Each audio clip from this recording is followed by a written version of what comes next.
আমার প্রিয় ছাত্রছাত্রীরা, প্রিয় অভিভাবক এবং আমার চেনা অচেনা বন্ধুরা, আশা করি তোমরা ভালো আছো। দেশের এই দুর্দিনে আমরা সবসময় সরকারের পাশে থাকব।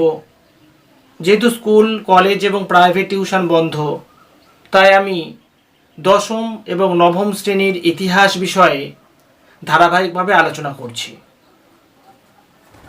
কিন্তু এর আগে আমি প্রাচীন ভারতবর্ষের ইতিহাস নিয়ে আলোচনা করছিলাম এবং সেটাও করে যাব, কারণ ডব্লিউবিসিএস এবং অন্যান্য যে সমস্ত কম্পিটিটিভ পরীক্ষায় এই সমস্ত ইতিহাসের বিভিন্ন বিষয়বস্তু বা সাল তারিখ বা বিভিন্ন ঘটনা পড়ে বা মেন পরীক্ষায় বিশদভাবেও লিখতে হয়। তাই সেই ইতিহাস আলোচনা করার সঙ্গে সঙ্গে আমার প্রিয় ছাত্রছাত্রীদের জন্য দশম এবং নবম শ্রেণীর ইতিহাস নিয়ে আলোচনা করছি। আজকের আলোচনার বিষয়বস্তু দশম শ্রেণীর ইতিহাসের প্রথম অধ্যায়ের আধুনিক ভারতের ইতিহাস চর্চার উপাদান ব্যবহারের পদ্ধতি নিয়ে আলোচনা করব। ইতিহাসের যে তথ্য আমরা পাই, এটা কিন্তু মানুষের মন গড়া নয়। বিভিন্ন তথ্যের উপর ভিত্তি করে ইতিহাস রচনা করা হয়। আমরা সেখানে দেখেছি যে প্রাচীন ভারতবর্ষের যে ইতিহাস, সেই ইতিহাসের যে তথ্য, সেই তথ্য কিন্তু লিখিত উপাদান তেমন একটা ছিল না। শুধুমাত্র প্রত্নতাত্ত্বিক উপাদানের উপর ভিত্তি করে এবং নৃতাত্ত্বিক উপাদানের উপর ভিত্তি করে প্রাচীন ভারতবর্ষের ইতিহাস রচনা করা হয়েছে। মধ্যযুগে যে উপাদানগুলো আমরা পেয়েছি সেই তুলনায় অনেক বেশি, কারণ মধ্যযুগের মধ্য এশিয়া থেকে মুঘল এবং সুলতানি শাসকদের সঙ্গে কয়েকজন ঐতিহাসিক গবেষকরা ভারতবর্ষে এসেছিলেন এবং সেই গবেষণা থেকেই কিন্তু আমরা বিভিন্ন তথ্য পাই। কিন্তু তার তুলনায় আধুনিক যুগের ইতিহাস রচনা অনেক সহজ, কারণ বিভিন্ন ঐতিহাসিকরা আধুনিক যুগের ইতিহাস নিয়ে পর্যালোচনা করেছেন, গবেষণা করেছেন। এখানে বলা যায় ঐতিহাসিক গবেষণার আধিক্যের জন্য আমরা কিছুটা বিব্রত অনুভব করি বা ইতিহাস লিখতে গিয়ে কিছুটা বিব্রতির সম্মুখীন হই। তো এই যে প্রাচীনকালের ইতিহাস বা আধুনিক কালের ইতিহাসের উপাদান নিয়ে আজকের একটু পর্যালোচনা করব, বিশেষ করে আধুনিক কালের ইতিহাস, ভারতীয় ইতিহাস নিয়ে। আধুনিক কালের ভারতবর্ষের যে ইতিহাস রচনা করার কৌশল বা পদ্ধতি বা উপাদান, সেই উপাদানের মধ্যে কয়েকটা ভাগ আমি আলোচনা করতে চাইছি। নানা উপাদানের সংমিশ্রণে আধুনিক ভারতের ইতিহাস রচনা করা হয়েছে। এর মধ্যে উল্লেখযোগ্য সরকারি নথিপত্র, আত্মজীবনী মূলক গ্রন্থ, চিঠিপত্র ও ব্যক্তিগত চিঠিপত্র, ডায়েরি এবং সাময়িক পত্র এবং সংবাদপত্র। কয়েকটা উপাদানের যে আধিক্য আছে, তার মধ্যে এই কটা উপাদানই হচ্ছে আধুনিক ভারতের ইতিহাস রচনার ক্ষেত্রে গুরুত্বপূর্ণ অবদান রেখেছে।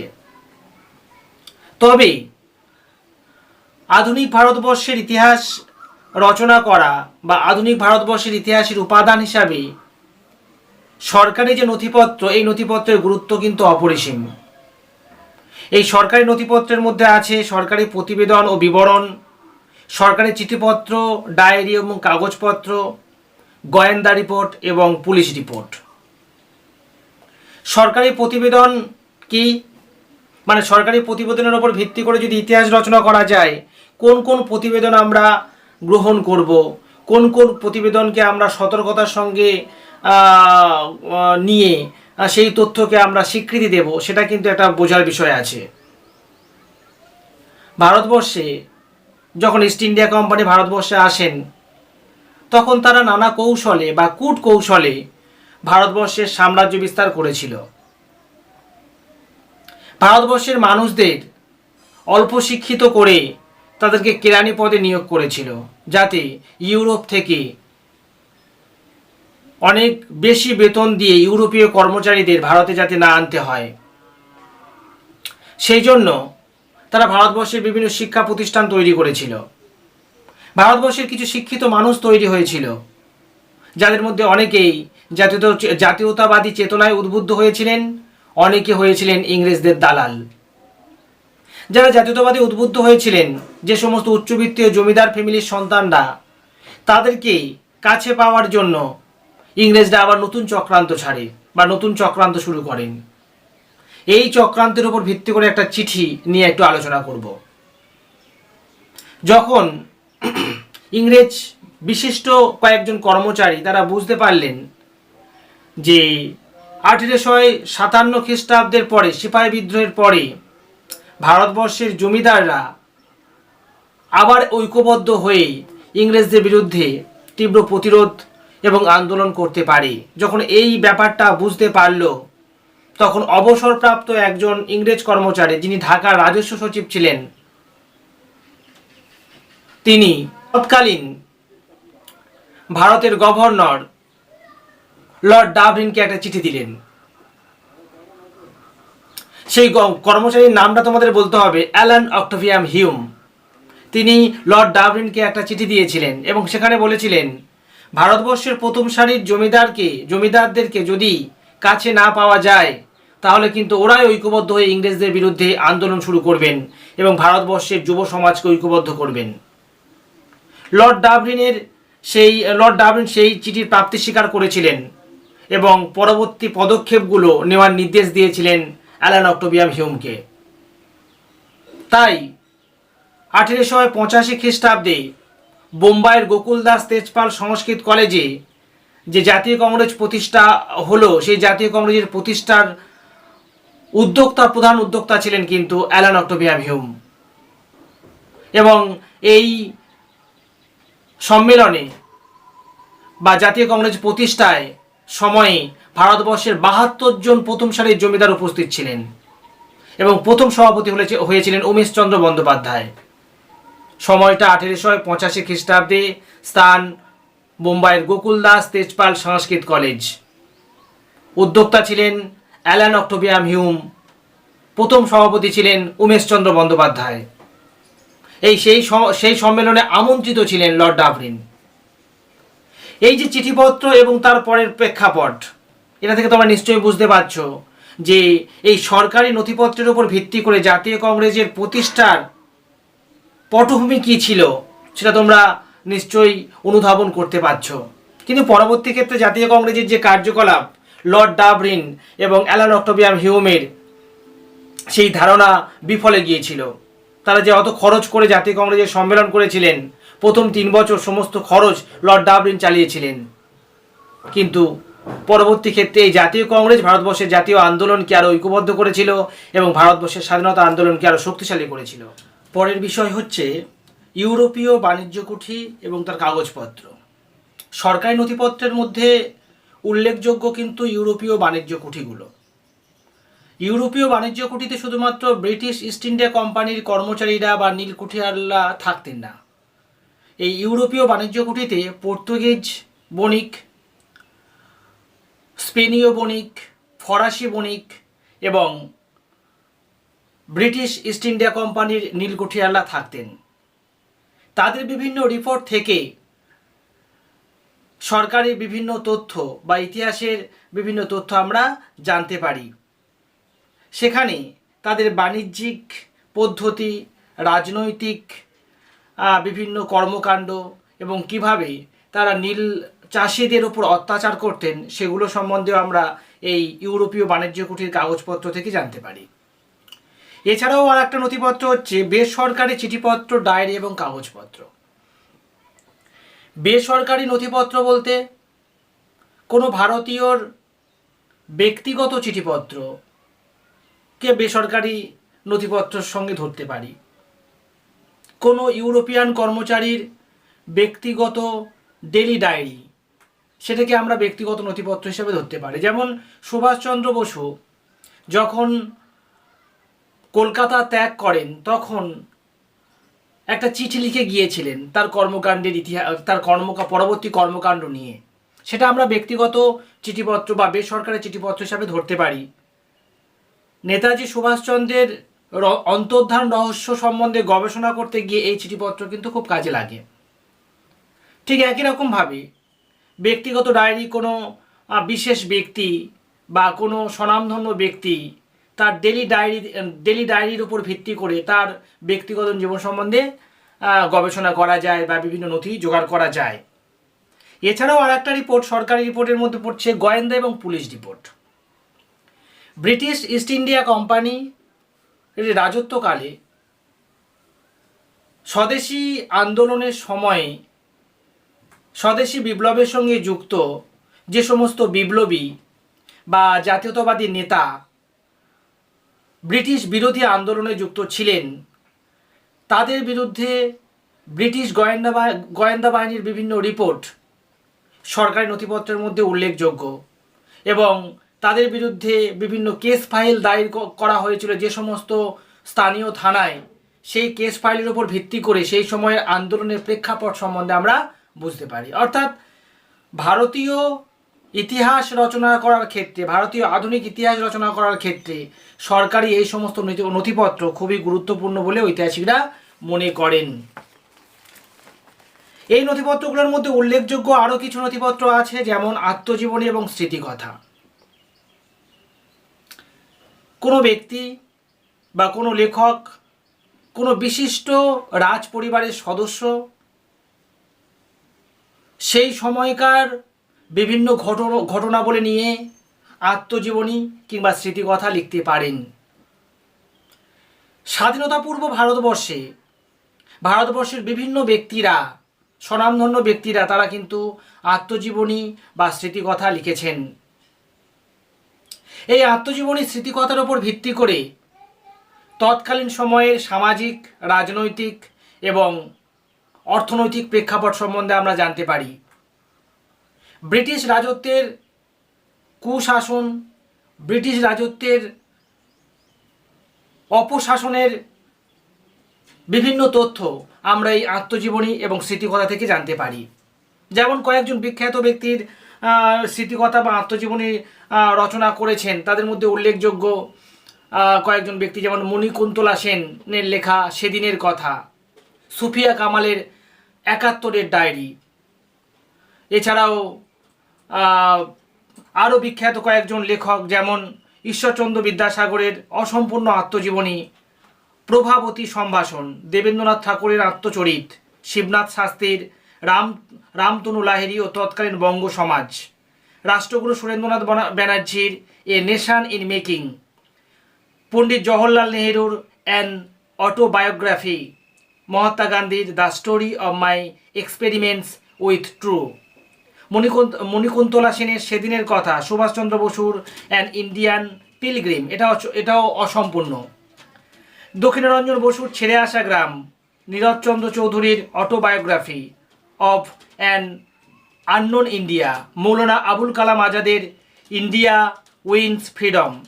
এই যে বিভিন্ন আত্মজীবনী বা স্মৃতিকথা, এই আত্মজীবনী এবং স্মৃতিকথার মাধ্যমে সেই সময়কার ইতিহাসের বিভিন্ন তথ্য আমরা জানতে পারি। তো এই যে আত্মজীবনী ও স্মৃতিকথার মধ্যে তোমাদের সিলেবাসে কিন্তু 3 জন বিখ্যাত ব্যক্তির আত্মজীবনী বা আত্মজীবনী সম্বন্ধে বিশদভাবে আলোচনা করা আছে। একজন হচ্ছে বিপিনচন্দ্র পাল, রবীন্দ্রনাথ ঠাকুর এবং সরলা দেবী চৌধুরানী। বিপিনচন্দ্র পালের বিখ্যাত আত্মজীবনী 70 বছর বা 70 বৎসর। এই আত্মজীবনীর মাধ্যমে তিনি জীবনের 70 বছরে পৌঁছে তার 70 বছরের জীবন কাহিনী তার গ্রন্থে লিপিবদ্ধ করেছেন। সেখানে শুধুমাত্র তার নিজের জীবন কাহিনী নয়, তার জীবন কাহিনী, তার ওই 70 বছর আত্মজীবনীর মধ্যে পারিপার্শ্বিক রাজনৈতিক অবস্থা, তৎকালীন স্বদেশী আন্দোলনের প্রেক্ষাপট, সেই সময়কার সমাজ জীবনের বাস্তব বোধ এবং রাজনৈতিক বিভিন্ন আন্দোলনে বাঙালিরা ভীত নাকি আগ্রাসী, সমস্ত কিছু তথ্য এই 70 বছর আত্মজীবনীতে ছিল। এই 70 বছর আত্মজীবনী প্রথম কিন্তু আত্মজীবনী হিসাবে কোনো গ্রন্থ প্রকাশ হয়নি। প্রথমে প্রবাসী পত্রিকায় ধারাবাহিকভাবে এই 70 বছর আত্মজীবনীটি প্রকাশ হয়েছিল এবং 1955 খ্রিস্টাব্দে এটা একটা গ্রন্থ আকারে প্রকাশ হয়। তিনি প্রথম যখন এই রচনা মানে এই 70 বছর আত্মজীবনীটা রচনা করেন, এখানে দেখা যাচ্ছে 70 বছরে মোট 27টা অধ্যায় ছিল এবং এই অধ্যায়ের পূর্ব অধ্যায়ের কয়েকটা পর্ব ছিল, 27টা পর্ব। প্রথম পর্বে ছিল কৈফিয়ত পর্ব। সেই পর্বে বলেছেন, গত 22শে কার্তিক সত্তরে পা দিয়েছি। অর্থাৎ তিনি কবে 70 বছরে পা দিয়েছে সেটাও সেখানে লিপিবদ্ধ করেছেন। এবং সেখানে বলেছেন বাঙালি জাতি মৃত জাতি। কেন তিনি বাঙালি জাতিকে মৃত জাতি বলেছেন আমি জানি না, কারণ তিনি যে সময়ে বাঙালি জাতিকে মৃত জাতি বলছেন সে সময়ে কিন্তু বঙ্গভঙ্গ আন্দোলন শুরু হয়েছিল। তিনি নিজেই বঙ্গভঙ্গ আন্দোলনের অন্যতম সদস্য ছিলেন, নেতৃত্ব দিয়েছিলেন। তবু বাঙালি জাতিকে কেন মৃত জাতি বলেছেন বোঝা যাচ্ছে না। তবে বঙ্গভঙ্গ আন্দোলনের পূর্বে যে জাতীয়তাবাদী আন্দোলনের প্রেক্ষাপট, সেই প্রেক্ষাপটে হয়তো তিনি দেখেছেন অনেক বাঙালি জাতি আন্দোলন করতে ভয় পান, অনেক বাঙালি জাতি তারা সশস্ত্র আন্দোলনে ভয় পেতেন। কিন্তু তিনি যেহেতু সশস্ত্র আন্দোলনের প্রতীক ছিলেন, বাংলার অন্যতম নেতা ছিলেন, তাই তিনি বাঙালি জাতিকে হয়তো মৃত জাতি বলেছেন। কারণ বাঙালি জাতি নরমপন্থী আন্দোলন করতে পছন্দ করেছিলেন। চরমপন্থী আন্দোলনে বাঙালি সদস্যরা অনেক কম ছিল, যে কজন ছিল তারা অনেকটা আগ্রাসী, কিন্তু ব্যাপক মাত্রায় ছিল না বলে হয়তো তিনি তাকে বাঙালি জাতিকে মৃত জাতি বলে আখ্যায়িত করেছেন। তিনি লিখছেন যে রামমোহন ভারতের নবজীবনের বীজ বপন করেছিলেন। এরকম অনেকের জীবন স্মৃতি তার ছোট্ট ছোট্ট স্মৃতিতে জড়িত ছিল। তাই তিনি বলেছেন, এই জন্যই আমার সামান্য জীবন স্মৃতির যা কিছু মূল্য ও মর্যাদা আছে, নতুবা লোক সমাজে এ কাহিনী কহিবার কোনো অজুহাত থাকিত না। অর্থাৎ তিনি তার জীবনস্মৃতিতে অন্য মহান ব্যক্তিদের জীবনস্মৃতি যোগ করেছেন। তিনি এটাই বলতে চাইছেন যে অন্য মহান ব্যক্তিদের জীবনস্মৃতি এখানে লিখেছি বলেই আমার জীবনস্মৃতিটা লিখতে পেরেছি, না হলে আমার এই জীবনস্মৃতিটা লেখা কোনো মূল্য থাকতো না। তার 70 বছর বয়সের সময় তিনি কিভাবে ছাত্রাবস্থা থেকেই চরমপন্থী আন্দোলনের উজ্জীবিত ছিলেন, কিভাবে তিনি বিপিনচন্দ্র পাল হিসাবে চরমপন্থা স্রষ্টা হিসাবে স্বীকৃতি পেয়েছিলেন, সমস্ত কিছুই। তিনি শ্রীহট্টে যে বহু মণিপুরী বাস করতেন সে কথা তিনি তার 70 বছরে লিখেছিলেন। হিন্দু মুসলমানের যে একাত্মবোধের সম্পর্ক, সেই সম্পর্ক তার 70 বছর উপন্যাসে লিপিবদ্ধ করেছিলেন। এক কথায় বলা যায় 70 বছর শুধুমাত্র আত্মজীবনী নয়, 70 বছর ভারতবর্ষের জাতীয়তাবাদী আন্দোলনের একটা প্রেক্ষাপটের তথ্যসূত্র সমৃদ্ধ একটা গ্রন্থ, যে গ্রন্থ থেকে আমরা তৎকালীন ভারতবর্ষের রাজনৈতিক আন্দোলন সম্বন্ধে আমরা জানতে পারি। আর একটা আত্মজীবনী বা স্মৃতি কথা হচ্ছে জীবন স্মৃতি রবীন্দ্রনাথ ঠাকুরের। রবীন্দ্রনাথ ঠাকুরকে আমরা বিশ্বকবি বা বিশ্ব মানবতার প্রতীক বলতে পারি। তিনি এমন একজন ব্যক্তি যার গানে সুখ দুঃখ বিরাজমান। তুমি সুখী হও রবীন্দ্রসঙ্গীত শুনবে, তুমি দুঃখী হও রবীন্দ্রসঙ্গীত শুনবে। তোমার যদি কিছু না থাকে তুমি রবীন্দ্রসঙ্গীত শুনে নিজেকে পরিপূর্ণ করতে পারবে। এইরকম একজন বিখ্যাত ব্যক্তি হচ্ছে রবীন্দ্রনাথ ঠাকুর। তিনি শুধু রবীন্দ্রসঙ্গীত গানের জন্য বা কবিতার জন্য বিখ্যাত নন, তিনি তার উপন্যাস, তার আত্মজীবনী, তার বিভিন্ন তথ্য সমৃদ্ধ বইগুলো জন্য তিনি বিখ্যাত, তাই তিনি বিশ্বকবি। তো এই রবীন্দ্রনাথ ঠাকুর তার জীবন স্মৃতিতে যে বিষয়বস্তুটা রচনা করেছিলেন, তার ছোটবেলা থেকে তার জীবনের প্রতিটা মুহূর্ত তিনি সেই জীবন স্মৃতিতে লিপিবদ্ধ করেছিলেন। এই জীবনস্মৃতি প্রথম ছাপা হয়েছিল কিন্তু ওই প্রবাসী পত্রিকায়। জোড়াসাঁকোর ঠাকুরবাড়ির নানা নীতি, অন্দরমহলের নানা ব্যবস্থা, অন্দরমহলে নারীদের কি ভূমিকা ছিল ঠাকুর পরিবারে জোড়াসাঁকোরে, সেখানে তার মা এবং তার দিদি বৌদিরা কি কাজ করতেন সকাল থেকে সন্ধে পর্যন্ত, সমস্ত কিছু জীবনস্মৃতিতে লেখা আছে।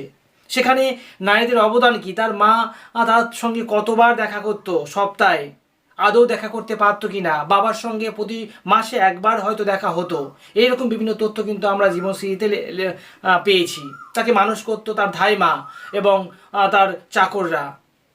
ছোটবেলায় চাকরদের হাতে কতটা অনুশাসন শুনেছেন বা মারও খেয়েছেন, কিছু কিছু চাকর তার খাবারও খেয়ে নিয়েছেন। এইরকম বিভিন্ন তথ্য কিন্তু তার জীবনস্মৃতিতে পাওয়া যায়। তবে তোমরা এটা জানো যে জীবনস্মৃতি বা স্মৃতিকথা লেখার সময় কিছু ভুল হয়ে যায় বা কিছু অতিরিক্ত লেখা হয়। সেখানে রবীন্দ্রনাথ ঠাকুরের কিছু তথ্য সঙ্গে বাস্তবের কোনো মিল নেই। তিনি এক জায়গায় লিখেছিলেন, শ্যাম নামে গৃহভৃত্যের কথা তিনি বলেছেন যার শাসন সহ্য করতে হয়েছিল তাকে ছোটবেলায়, শ্যাম নামক চাকরের শাসন তার ছোটবেলায় সহ্য করতে হয়েছিল, কিন্তু বাস্তবে বিভিন্ন যে তথ্য আমরা পাই সেখানে দেখা যায় যে শ্যাম যখন ঠাকুর পরিবারে আসেন চাকর হিসাবে, তখন কিন্তু রবীন্দ্রনাথ সাবালক, তখন তার কোনো চাকর শাসন করতেন না। তাই তার স্মৃতিতে হয়তো এটা অনেকটা মলিন হয়ে গিয়েছিল বা ভুলে যাওয়ার একটা ব্যাপার ট্যাপার ছিল। কারণ একটা নির্দিষ্ট বয়সে এসে যখন স্মৃতিকথা রোমন্থন করতে যাচ্ছে কোনো ব্যক্তি, তখন কোনো কথা ভুলে যেতে পারে, কোনো কথা অতিরিক্ত লিখতে পারে। রবীন্দ্রনাথ ঠাকুরের মধ্যে সেই রকম হয়তো কিছু তথ্য আমরা পাই।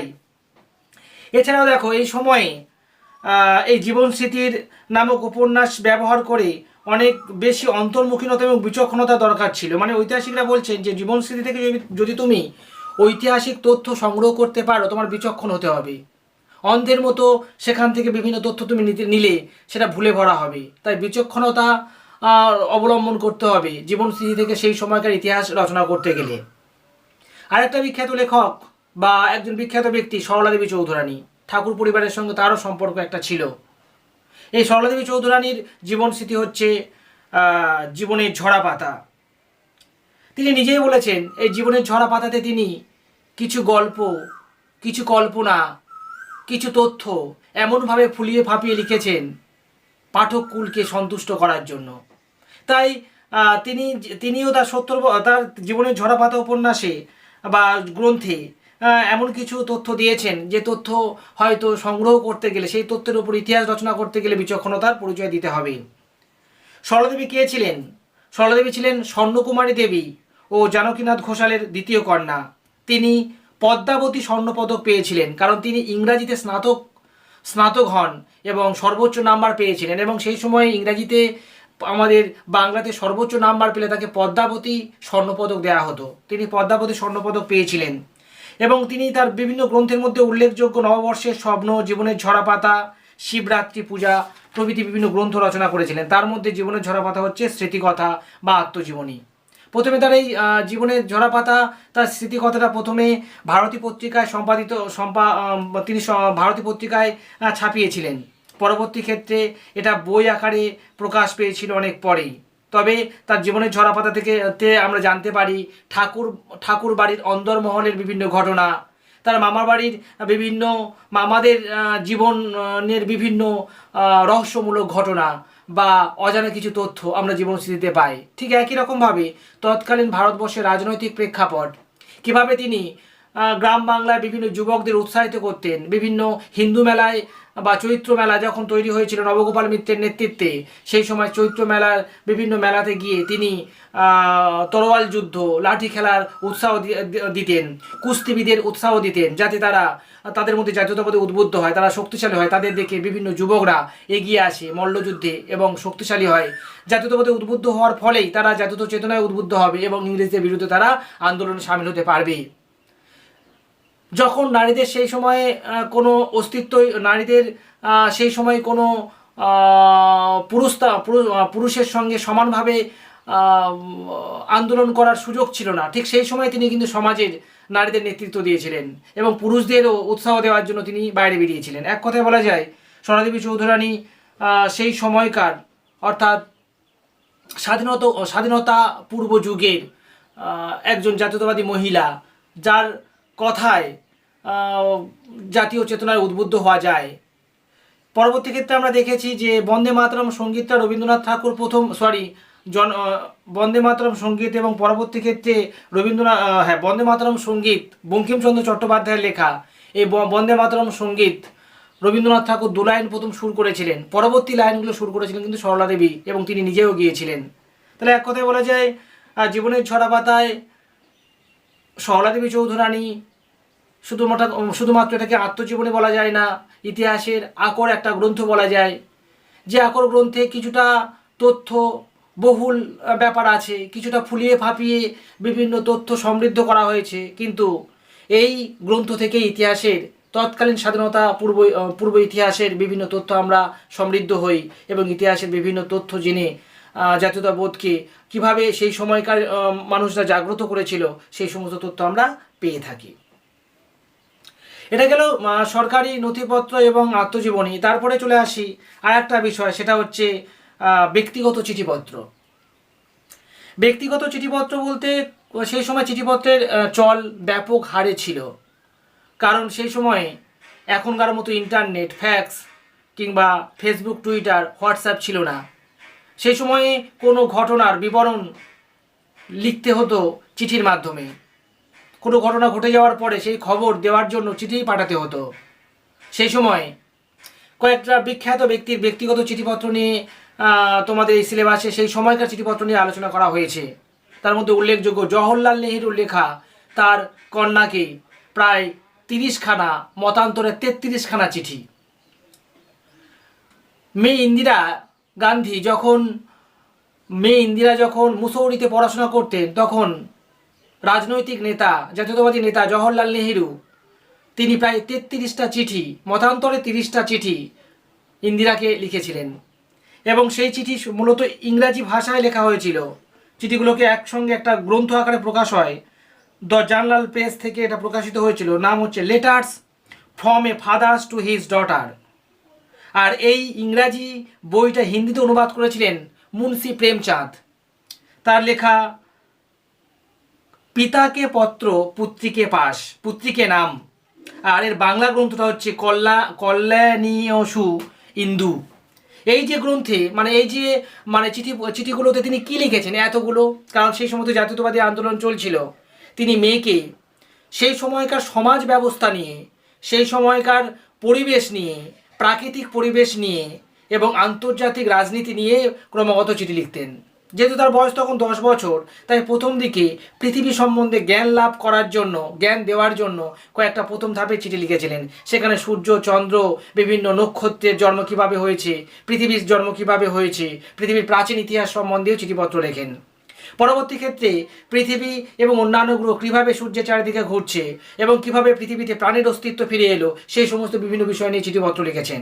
এবং পরবর্তী ক্ষেত্রে রাজনৈতিক জ্ঞান দেওয়ার জন্য তৎকালীন পৃথিবীর রাজনীতির ইতিহাস, ফরাসি বিপ্লবের কথা, আমেরিকার স্বাধীনতা যুদ্ধের কথা, ইংল্যান্ডের গৌরবময় বিপ্লবের কথা এবং পরবর্তী ক্ষেত্রে ভারতবর্ষের রাজনৈতিক প্রেক্ষাপট, ইংরেজ ইস্ট ইন্ডিয়া কোম্পানির ভারত শাসন এবং ভারতবর্ষের বিভিন্ন রাজনৈতিক সশস্ত্র এবং নরমপন্থী আন্দোলন সম্বন্ধে ওয়াকিবহল করার জন্য তিনি কিন্তু বিভিন্ন চিঠি পাঠান। প্রায় 30টা, মতান্তরে 33টা চিঠি পাঠান। এই ব্যক্তিগত চিঠির মাধ্যমে, এই চিঠিপত্রের মাধ্যমে তৎকালীন ভারতবর্ষের রাজনৈতিক এবং সামাজিক প্রেক্ষাপট সম্বন্ধে ঐতিহাসিক বিভিন্ন তথ্য পায়। তাহলে এটা থেকে তোমরা বুঝতে পারছো যে ব্যক্তিগত চিঠিপত্র কিন্তু ভারতবর্ষের রাজনৈতিক ইতিহাস বা ভারতবর্ষের ইতিহাস রচনার ক্ষেত্রে একটা সমৃদ্ধ তথ্য বা সূত্র বা দলিল হিসাবে কাজ করেছিল। এর পরের বিষয় সংবাদপত্র ও সাময়িক পত্র। সাময়িক পত্র সম্বন্ধে একটু আলোচনা করা যাক। সাময়িক পত্র দৈনন্দিনভাবে প্রকাশ হয় না, কিছুদিন অন্তর প্রকাশিত পত্রিকাকে সাময়িক পত্র বলা হয়। সাময়িক পত্রে দৈনন্দিন খবরের গুরুত্ব না দিয়ে বিশেষজ্ঞের মতামতকে বেশি গুরুত্ব দেওয়া হয়। এছাড়াও সাময়িক পত্রে গল্প, লেখকের কবিতা এবং অন্যান্য ঘটনাবলী ক্রম পর্যায়ে প্রকাশ করা হয়। আর সংবাদপত্র দৈনন্দিন প্রকাশিত পত্রিকা। এই পত্রিকায় দৈনন্দিন খবরকে বেশি গুরুত্ব দেওয়া হয়। সাময়িক পত্রের কাগজ একটু দামি হয় এবং দামি মোলার দিয়ে বই আকারে প্রকাশ হয়। আর সংবাদপত্রর কাগজ কম দামি এবং দৈনন্দিন গুরুত্বপূর্ণ ও কিছু অদরকারি খবরও এই সংবাদপত্রে প্রকাশিত হয়। ভারতবর্ষে স্বাধীনতা পূর্ব যুগে সাময়িক পত্রের প্রভাব বা সাময়িক পত্রের প্রবর্তন প্রথম আমাদের চোখে পড়ে। তবে পৃথিবীর ইতিহাস যদি একটু পর্যালোচনা করা যায়, তাহলে মার্কিন যুক্তরাষ্ট্রে আমেরিকায় 1912 খ্রিস্টাব্দে প্রথম লিটল ম্যাগাজিনের আবির্ভাব ঘটেছিল। তবে লিটল ম্যাগাজিনের অনেক আগে ভারতবর্ষে জোসুয়া মার্সম্যান এর সম্পাদনায় দুটো সাময়িক পত্র প্রথম প্রকাশিত হয়েছিল, দিগদর্শন এবং সমাচার দর্পণ।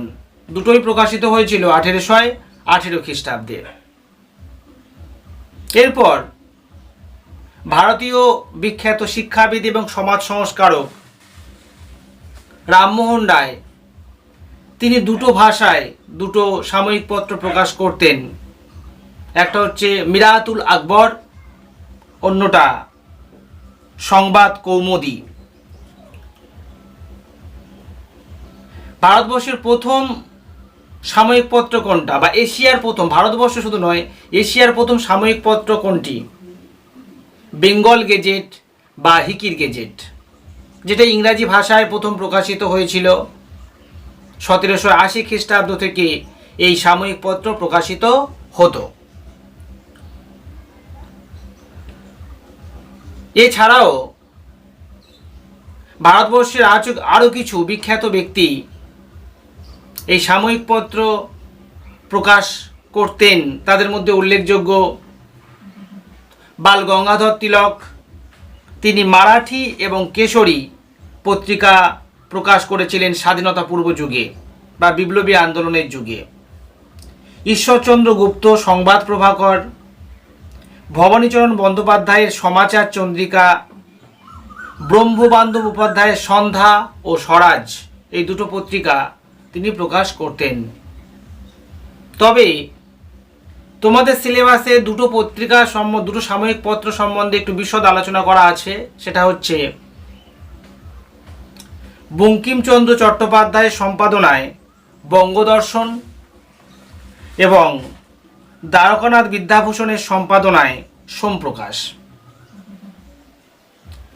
1872 খ্রিস্টাব্দে বঙ্কিমচন্দ্র চট্টোপাধ্যায়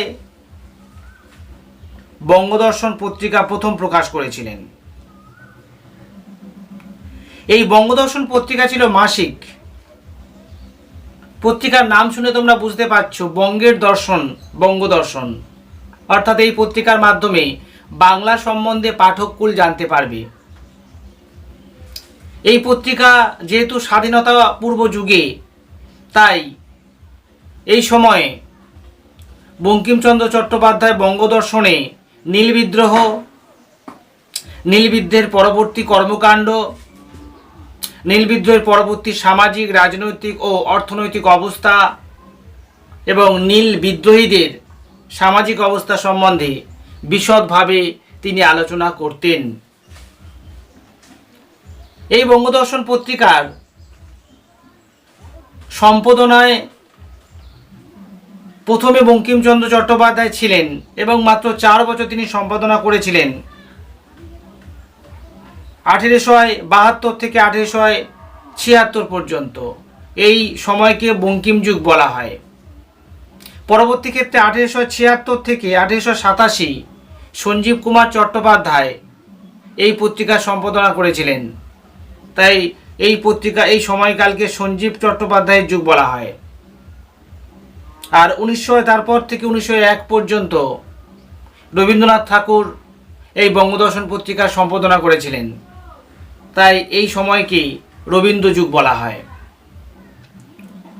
এছাড়াও পরবর্তী ক্ষেত্রে ভূদেব চট্টোপাধ্যায়ের সম্পাদনায় এই বঙ্গদর্শন পত্রিকা বেশ কিছুদিন চলেছিল, কিন্তু সেই পত্রিকায় আগের মতো আর সেই গৌরব ছিল না, পাঠকদের কাছে অত আকর্ষণীয় ছিল না। কারণ ভূদেবচন্দ্র চট্টোপাধ্যায় তিনি বঙ্গদর্শন পত্রিকায় অতীত দিনের কাহিনী, অতীত ভারতবর্ষের কাহিনী, অতীত বাংলার কাহিনী, আধ্যাত্মিক ও ভাবজগতের বিভিন্ন বিষয়বস্তু সম্বন্ধে আলোচনা করতেন। এবং এই পত্রিকায় বঙ্কিমচন্দ্র যতটা বাংলা সাহিত্যকে গুরুত্ব দিয়েছিলেন, ভূদেবচন্দ্রের সম্পাদনায় সেই গুরুত্ব কিন্তু তখন অনেকটা মলিন হয়ে পড়েছিল, তাই একসময় এই পত্রিকা বন্ধ হয়ে যায়। অন্যদিকে সোমপ্রকাশ পত্রিকা প্রথম প্রকাশিত হয়েছিল 1858 খ্রিস্টাব্দে 15 নভেম্বর। দ্বারকানাথ বিদ্যাভূষণ এই পত্রিকার সম্পাদনার কাজ করেছিলেন। আসল নাম দ্বারকানাথ বন্দ্যোপাধ্যায়। তিনি বিদ্যাভূষণ উপাধি পেয়েছিলেন। তার দুই ছাত্র ছিল রামতনু লাহিড়ী এবং ঈশ্বরচন্দ্র গুপ্ত, যারা সংবাদ প্রভাকরের সম্পাদক ছিলেন। দ্বারকানাথ বিদ্যাভূষণ কেমন লোক ছিলেন? একজন শিক্ষাবিদ। তিনি সাংবাদিক ও সমাজসেবক হিসাবে পরিচিত ছিলেন। এই পত্রিকা প্রতি মাসে সোমবার চাপাতলার আমহা স্ট্রিট, সিদ্ধেশ্বর লেনে 1 নম্বর বাটি বাংলা যন্ত্রে শ্রী গোবিন্দচন্দ্র ভট্টাচার্য কর্তৃক প্রকাশিত হয়। প্রতি সোমবার প্রকাশিত হতে বলে এই পত্রিকার নাম সোম প্রকাশ। এই পত্রিকায় কি আলোচনা করা হতো? এখানে উল্লেখ্য, সোম প্রকাশ ছিল বাংলার প্রথম রাজনৈতিক পত্রিকা। বাংলার রাজনৈতিক অবস্থা সম্বন্ধে এই পত্রিকায় প্রথম প্রকাশিত হয়েছিল, তাই এটাকে প্রথম রাজনৈতিক পত্রিকা হিসাবে বলা যায়। 1878 খ্রিস্টাব্দে লর্ড লিটন, যিনি হচ্ছে সাম্রাজ্যবাদী শাসক ছিলেন এবং তিনি বিভিন্ন কালা কানুন তৈরি করেছিলেন। লর্ড লিটনের তৈরি ভার্নাকুলার প্রেস অ্যাক্ট বা সংবাদপত্র নিয়ন্ত্রণ আইনে এই সোমপ্রকাশ পত্রিকা পড়েছিল। কারণ সোমপ্রকাশ পত্রিকা কাউকে সন্তুষ্ট করার জন্য কোনো কিছু লেখা প্রকাশ হতো না। প্রকৃত রাজনৈতিক তথ্য, প্রকৃত সমালোচনা করার যোগ্য যারা, তাদেরকেই সমালোচনা করা হতো। বিশেষ করে ইংরেজ ইস্ট ইন্ডিয়া কোম্পানির রাজত্বের কুকর্ম সম্বন্ধে এই পত্রিকায় বাংলা ভাষায় ব্যাপকভাবে সমালোচনা করা হতো। আর ভার্নাকুলার প্রেস অ্যাক্টে পরিষ্কার বলা ছিল, দেশীয় ভাষায় ইংরেজদের সমালোচনা করে কোনো পত্রিকা প্রকাশ করতে পারবে না। তাই লর্ড লিটন সোমপ্রকাশ পত্রিকা এই আইন বিরুদ্ধ কাজ করেছিল বলে সোমপ্রকাশ পত্রিকাকে বন্ধ করে দেয় এবং তার প্রেস মেশিন বাজেয়াপ্ত করে। পরবর্তী ক্ষেত্রে 1883 খ্রিস্টাব্দে 9 এপ্রিল আবার মির্জাপুর থেকে নবরূপে এই পত্রিকা প্রকাশ হতো। এই পত্রিকা তখনও কিন্তু সরকারি কাজে সমালোচনা করতেন, কিন্তু তখন লর্ড লিটন ছিলেন না বা ভার্নাকুলার প্রেস অ্যাক্ট তখন কার্যকরী ছিল না। কারণ সেই সময় লর্ড রিফনের রাজত্বকাল শেষ হয়েছিল এবং লর্ড রিফন ভার্নাকুলার প্রেস অ্যাক্ট, অস্ত্র আইন সব তুলে দিয়েছিল, প্রত্যাহার করে নিয়েছিল। তাই পরবর্তী ক্ষেত্রে নবরূপে সোমপ্রকাশ পত্রিকা প্রকাশ পেত। পরে 1878 খ্রিস্টাব্দে আরেকটা পত্রিকা দ্বারকানাথ প্রকাশ করত, তার নাম হচ্ছে কল্পদ্রুম। আবার বলছি, কল্পদ্রুম।